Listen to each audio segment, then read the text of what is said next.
Another At 5:48 SMW. p.m., strong thunderstorms were located along the line extending from near mouth of the Housatonic River to Stratford Shoal, moving east at 30 knots.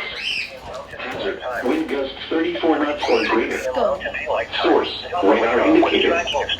Intact, small craft could be damaged and briefly higher winds and suddenly higher waves.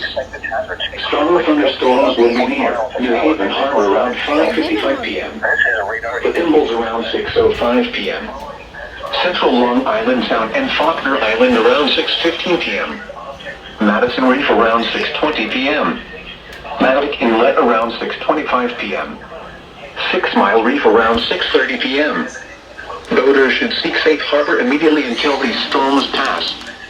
Wind gusts 34 knots or greater, high waves, lightning, and heavy rain are expected with these storms. If caught on the open water, stay below deck if possible. Keep away from ungrounded metal objects. What the hell? It's crazy. No double header.